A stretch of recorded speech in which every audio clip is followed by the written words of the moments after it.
2025 की कैलाश मानसरोवर यात्रा का पहला दल बीती शाम पिथौरागढ़ के उच्च हिमालयी क्षेत्र गुंजी पहुंचा, जहां आईटीबीपी के मेडिकल टीम द्वारा यात्रियों का स्वास्थ्य परीक्षण किया गया। इस दौरान सभी यात्री फिट पाए गए। आईटीबीपी की मेडिकल टीम को डॉक्टर ऋषु रंजन द्वारा लीड किया गया, जिसमें आईटीबीपी में डॉक्टर शुभम मोहनपुरिया, डॉक्टर अंकित और जिला अस्पताल पिथौरागढ़ से यशपाल मेहरा शामिल थे। इसके अलावा नर्सिंग टीम भी मौजूद रही।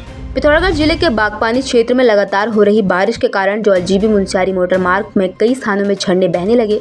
यहां से एक ऐसा ही वीडियो सामने आया जिसमें पहाड़ से अचानक झरना सड़क पर बहने लगा, जिसकी वजह से रोड में आवाजाही रुक गई। सड़कों पर पानी और मलबा आने से वाहनों की आवाजाही में भारी दिक्कत हो रही है। स्थानीय लोग और यात्री परेशान हैं। प्रशासन ने लोगों से यात्रा में सतर्कता बरतने की अपील की है। उत्तराखंड के एक श्रद्धालु ने केदारनाथ धाम में बिगड़ती व्यवस्था पर चिंता जताते हुए सीएम पुष्कर सिंह धामी और बीकेटीसी से सख्त कदम उठाने की अपील की है। उन्होंने अपनी शिकायत में कहा कि भक्ति स्थलों पर डीजे, मारपीट, रील निर्माण और क्रिकेट खेलने जैसे दृश्य सामने आ रहे हैं, जिससे धाम की पवित्रता को ठेस पहुंच रही है। उन्होंने मुख्यमंत्री से इस मामले में कार्रवाई की मांग की है। पौड़ी में दिन दहाड़े सड़क पर घूमते दिखे दो गुलदार, दहशत में लोग। उत्तराखंड के पौड़ी जिले की टेका रोड पर 6 जुलाई को दिन में दो गुलदार घूमते नजर आए। राहगीरों ने वीडियो बनाकर सोशल मीडिया पर वायरल किया। घटना से स्थानीय लोगों में दहशत फैली हुई है।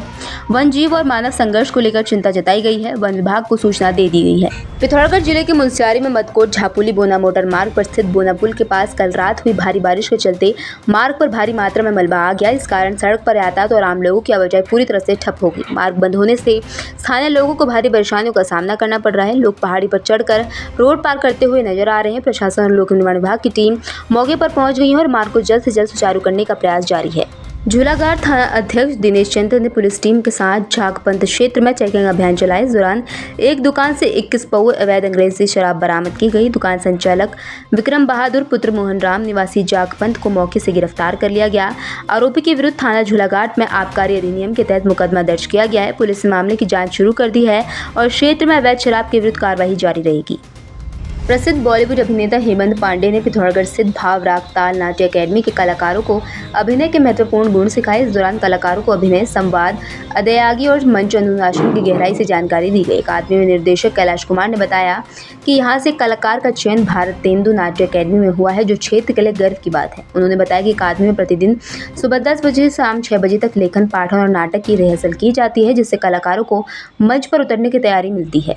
मुझे सबसे अच्छा तो ये लगा कि जो मैं चाह रहा था या जो मैं सोचता हूँ वैसा हमारे कैलाश ने करके दिखाया है। इतने साल की तपस्या के बाद पिथौरागढ़ में रंगमंच को ऐसे जीवित किया है। इतने बच्चे एक साथ नाटक का मंचन कर रहे हैं। 1 महीने की वर्कशॉप हो रही है और उसका हिस्सा भी मैं हूँ और आने वाले भविष्य में भी इन बच्चों के साथ यहाँ नाटक होंगे, क्योंकि मैं उत्तराखंड से ही अब सब जगह कहीं भी जाना आना हो तो यहीं से कर रहा हूँ। शूटिंग में गए, सिद्ध पिथौरागढ़ आई हो, तो यहाँ मुझे अपने जो बचपन की चीज़ें हैं छूटी हुई वो वापस मिल रही हैं। एक और दूसरा, जैसा हम माहौल चाहते थे उससे बढ़िया माहौल आज रंगमंच का कैलाश भाई और इन बच्चों ने मिलकर बनाया है। तो बहुत बहुत शुभकामनाएं इन बच्चों को, और इसमें सरकार जो भी सहयोग दे रही है उसके लिए सरकार का भी धन्यवाद, संगीत नाटक अकेडमी का धन्यवाद।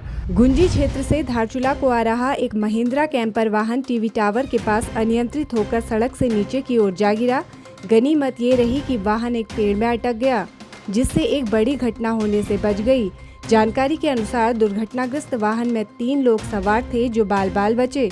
नैनीताल हाईकोर्ट में आज चर्चित अंकिता भंडारी हत्याकांड में मुख्य आरोपी पुलकित आर्य की सजा के खिलाफ दायर अपील पर सुनवाई हुई। आपको बता दें, कोटद्वार की अदालत ने पुलकित को 30 मई 2025 को आजीवन कारावास की सजा सुनाई थी, जिसके खिलाफ पुलकित आर्य ने हाईकोर्ट में अपील दायर की है। आज हाईकोर्ट ने निचली अदालत में केस रिकॉर्ड तलब कर अगली सुनवाई के लिए 18 नवंबर की तारीख तय की है। अभियोजन पक्ष ने कहा कि पुलकित और उसके 2 साथियों की लोकेशन घटनास्थल पर मिली। फॉरेंसिक रिपोर्ट और मृतक की व्हाट्सएप चैट में भी इसका जिक्र है। साथ ही तीनों आरोपियों ने रिजॉर्ट में सीसीटीवी कैमरे बंद कर दिए थे और डीवीआर से छेड़छाड़ की थी। गौरतलब है कि अंकिता की हत्या सितंबर 2022 में चील बैराज में धक्का देकर की गई थी। टीम गौरव द्वारा आयोजित सोर नृत्य महोत्सव डांस प्रतियोगिता के फाइनल ऑडिशन की तैयारियां तेजी से चल रही हैं। इसी को लेकर आयोजन समिति की बैठक पिथौरागढ़ स्थित एक कैफे में हुई, जिसमें आयोजन की रूपरेखा, जजिंग पैनल, स्पॉन्सर्स और मीडिया कवरेज पर चर्चा हुई। आयोजन समिति ने बताया कि अब तक 800 से अधिक छात्र छात्राएं और 250 से ज़्यादा ओपन लेवल प्रतिभागियों ने प्रतिभाग किया है। फाइनल ऑडिशन 20 जुलाई को होटल बाखुली तिलढुकरी में होगा। टीम गौरव का उद्देश्य युवाओं को एक सशक्त मंच प्रदान कर उनकी कला को पहचान दिलाना है। हरिद्वार के ज्वालापुर स्थित सैन्य आश्रम में रविवार को उस वक्त हंगामा हो गया जब सम्मेलन के दौरान 2 पक्षों के बीच आश्रम संचालन और निष्पक्ष चुनाव की मांग को लेकर विवाद छिड़ गया। मामला इतना बढ़ गया कि लात घूंसे चढ़ने लगे और अफरा तफरी मच गई। मौके पर पुलिस ने पहुंचकर हालात पर काबू पाया और कई लोगों को बाहर निकाल दिया। बताया जा रहा है कि आश्रम संचालन को लेकर पहले से ही विवाद चला आ रहा था। पिथौरागढ़ जिले में एक सरफिरे युवक ने एक व्यक्ति पर चाकू से हमला कर उन्हें घायल कर दिया। पुलिस से मिली जानकारी के अनुसार बीती शाम भूलगांव नागर निवासी पुष्कर कापड़ी लासघर सड़क पर जा रहे थे। इस दौरान एक मोटरसाइकिल ने उन्हें टक्कर मारी, जिसके बाद वह जमीन पर जा गिरे। जमीन पर गिरते ही युवक ने चाकू से उन पर ताबड़तोड़ हमला कर दिया, जिसमें वह बुरी तरह घायल हो गए। तहरीर के आधार पर पुलिस ने एक युवक पर बीएनएस की धारा 109 हत्या के प्रयास के मामले में मुकदमा दर्ज कर लिया है।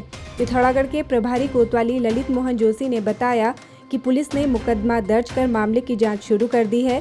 जल्द ही मामले का खुलासा किया जाएगा। इस घटना से पूरे क्षेत्र में दहशत है।